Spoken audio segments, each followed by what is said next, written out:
Welcome back, everyone. Dr. Ben, not a real doctor here. Today I'm doing a video that I've been wanting to make for a really long time.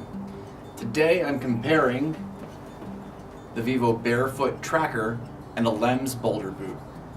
I've been wanting to do this one for a really long time, but I kind of put it off because I hadn't given the Tracker Boot enough time to really give it a fair comparison. So these are my two favorite minimalist boots, and that's why I want to compare them. So I'm going to go over some common things that I found doing independent reviews of each of these. I'll put links for those videos down below. So you have the Vivobarefoot Tracker and you have the Lems Boulder Boot. I've got probably 4-ish years wearing the Lems Boulder Boot and now right around a year wearing the Vivobarefoot Boot. And I'm going to go in with the biggest differences that I see right out of the gate and then kind of pick on some minor points. So the first major thing that's a huge difference between the two is the price. If you wait for a sale and you don't have to have the all leather Boulder Boot, you can pick up a pair of the Boulder Boots for about 50 bucks. If you have to have the all leather one, I think it's around 130, 140 bucks now.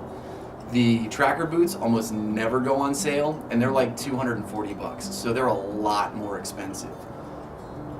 But on that note, you do get a tread pattern that works a lot better off-road.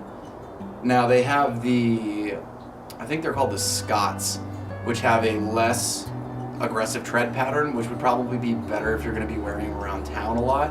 But they're the same price as the Trackers, so I would probably just get the Trackers instead.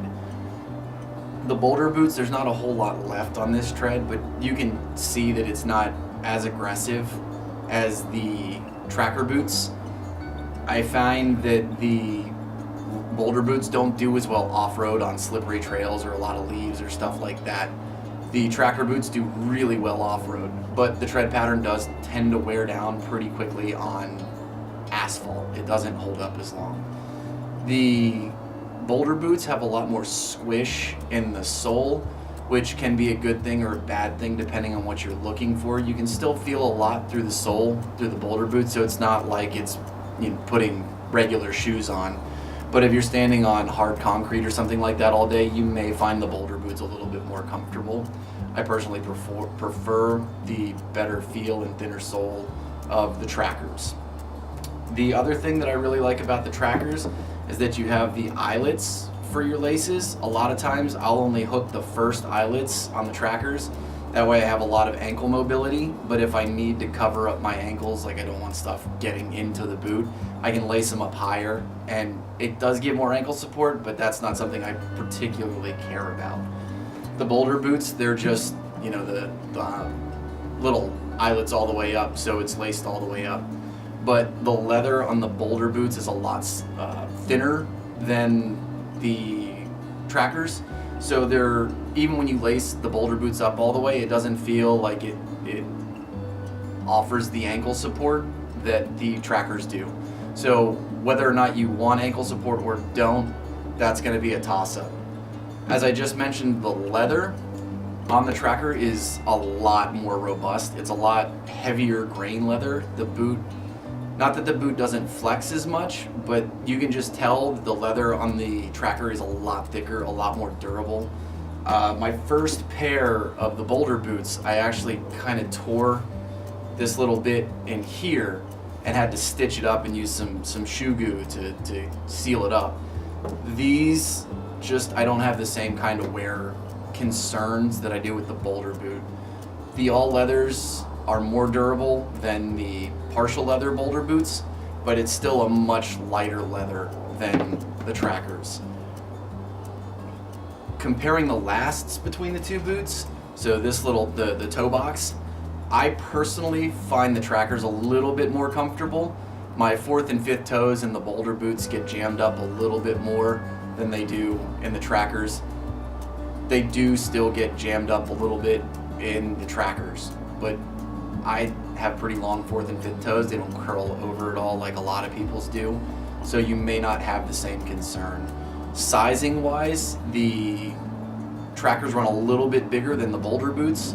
I have a a 12 in the Boulder Boots and I have a 13 in the Boulder Boot, or I have a 12 in the Trackers and a 13 in the Boulder Boots. I would have liked to go up one size in the Boulder Boots, but they get too long in the toe and they're too floppy, and the toe's just too long.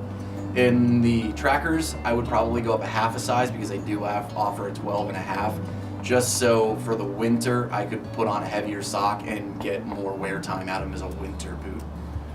So in a nutshell, between the two boots, my personal preference would be the Tracker. The big thing that would hold me back from buying another pair would be the price. They're extremely expensive for a minimalist boot, especially when you can pick up a pair of Boulder Boots on sale for 50 bucks. I do prefer the all leather Boulder Boot, which makes the price difference more like $100 instead of $200. But if you're looking for a budget, really good minimalist shoe, the Boulder Boot is probably your go-to. Biggest downfall for the Boulder Boot is the tread. If you spend much time off-road, they don't bite in very well. I've slid down some hills on several occasions just because once the leaves pile up or it's really muddy, they just don't bite in. And I haven't had that problem with the Trackers. So those are my thoughts between the Lems Boulder Boot and the Vivobarefoot Tracker.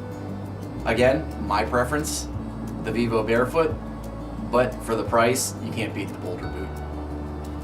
So let me know what you think. If you tried these two boots out, I'd love to hear your opinions down in the comments below. Like I said, I'll put the links in for my 2 independent reviews of these boots in the details. If you like the video, smash that thumbs up, share it with your friends, get a conversation started. I'd love to hear everybody's opinion on these boots. If you have another minimalist boot you really like, share that with me too. If you haven't subscribed already, please subscribe. And until next time, keep your life in motion.